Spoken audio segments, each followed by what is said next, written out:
ఈ రోజు ఈ వీడియోలో silence can you here it అనే ఓ ఇన్వెస్టిగేటివ్ క్రైమ్ థ్రిల్లర్ గురించి మాట్లాడుకుందాం. అబన్ బరూచా డైరెక్షన్ లో మనోజ్ బాజ్పేయి, ప్రాచీ దేశాయ్, సాహిల్ లాంటి వాళ్ళు లీడ్స్ గా వచ్చిన జీ5 ఒరిజినల్ మూవీ. మరి ఈ సినిమా స్టోరీ ఏంటి, అది చూశాక నాకేమనిపించింది అనేది ఇప్పుడు తెలుసుకుందాం పదండి. ముందుగా ఈ సినిమా స్టోరీ ఏంటంటే, ఈ సినిమాలో ఓ రిటైర్డ్ జడ్జ్ కూతురు దారుణ హత్యకు గురవుతుంది. ఇది హై ప్రొఫైల్ మర్డర్ అవటంతో ఈ కేసుని ఎంత వీలైతే అంత తొందరగా సాల్వ్ చేయాలని పోలీసులు ఒక స్పెషల్ టీం ని ఏర్పాటు చేస్తారు. అయితే జడ్జి గారి రిక్వెస్ట్ మేరకు ఆ టీం కి హెడ్ గా మన హీరో ఏసీపీ అవినాష్ వర్మను అపాయింట్ చేస్తారు. డిపార్ట్మెంట్ లో తనకి హానెస్ట్ ఆఫీసర్ అని పేరు ఉంటది. అలాగే రూల్స్ పాటించడు అనే చెడ్డ పేరు కూడా ఉంటది. అయితే ప్రస్తుతానికి ఇలా రూల్స్ తో సంబంధం లేకుండా క్రిమినల్స్ ని పట్టుకునేవాడే తన కూతుర్ని చంపినోడిని పట్టుకోవడానికి కరెక్ట్ అని జడ్జి గారు తనని అపాయింట్ చేయించుకుంటారు. అలాగే తనకి ఫుల్ ఫ్రీడమ్ ఇస్తారు. అలా ఇన్వెస్టిగేషన్ స్టార్ట్ చేసిన మన ఏసీపీకి ఇది బయట వాళ్ల పని కాదు, ఇంట్లో వాళ్ల పని అని క్లారిటీ వస్తుంది. అంటే జడ్జి గారి ఫ్యామిలీ మెంబర్స్ లోనే ఎవరో ఒకరు ఈ హత్య చేసి పైకి ఏమీ తెలియని నంగనాచిలా తిరుగుతున్నారని మన ఏసీపీ కనిపెడతారు.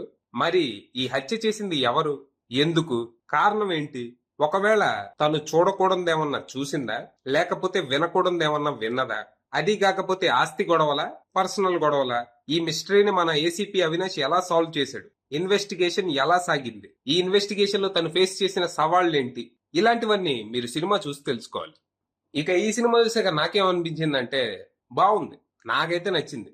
ఇన్వెస్టిగేషన్ ప్రాసెస్ అంతా నేచురల్ గా, రియలిస్టిక్ గా ఉండేలా చూసుకున్నారు.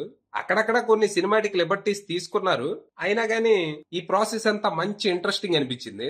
అంటే ఓ మర్డర్ కేసులో పోలీసులు ఎలా ఆలోచిస్తారు, ఎన్ని యాంగిల్స్ లో ఆలోచిస్తారు, వాళ్ళ థాట్ ప్రాసెస్ ఎలా ఉంటది, ఇలాంటివన్నీ రియాలిటీకి దగ్గరగా ఉండేలా చూపించారు. సినిమా ఫస్ట్ హాఫ్ కొంచెం స్లో ఉంటది. అంటే ఫస్ట్ హాఫ్ ని మేజర్ గా క్యారెక్టర్ ఇంట్రడక్షన్ లకి, సెటప్ కి వాడుకున్నారు. దాంతో ఫస్ట్ హాఫ్ కొంచెం స్లో ఉన్నట్టు ఉంటది. కానీ సెకండ్ హాఫ్ బాగుంటది.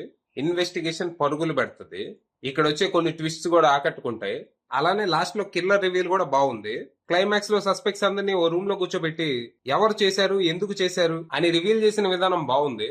ఇలాంటి రివీల్ మనం రీసెంట్ గా నైస్ అవుట్ లాంటి మూవీస్ లో చూసాము. But still it's good.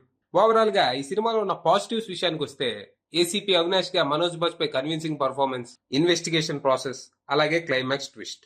ఇక నెగిటివ్స్ విషయానికి వస్తే, రైటింగ్. అంటే ఈ సినిమాలో రైటింగ్ మరీ అంత బలంగా లేదు. కొన్ని ప్లాట్ హోల్స్ ఉన్నాయి. లైక్ ఒక పెద్ద అపార్ట్మెంట్ లో మర్డర్ జరుగుతుంది. అంత పెద్ద అపార్ట్మెంట్ లో సీసీ కెమెరాలు ఉండవా? సరే లేవు అనుకుందాం.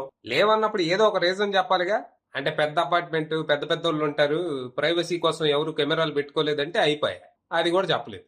ఏదో ఒకటి దాన్ని అడ్రస్ చేసి ఉంటే ప్లాట్ హోల్ అయ్యేది కాదు. అలాగే ఇంకో మేజర్ మైనస్ ఏంటంటే, ఇది చూడటానికి సినిమాలా కాకుండా ఏదో ఎక్స్పెన్సివ్ సిఐడి ఎపిసోడ్ లా అనిపించటం. మరి బడ్జెట్ ఎక్కువ లేదనుకుంటా. ఇలా సినిమాలో చెప్పుకోదగ్గ మైనస్లు కొన్ని ఉన్నా ఓవరాల్ గా ఇట్స్ ఎ డీసెంట్ వాచ్. ప్రస్తుతానికి ఈ సినిమా జీ5 లో స్ట్రీమ్ అవుతుంది. ఇంట్రెస్ట్ ఉన్న వాళ్ళు అక్కడికి వెళ్ళిపోవచ్చు. అది విషయం.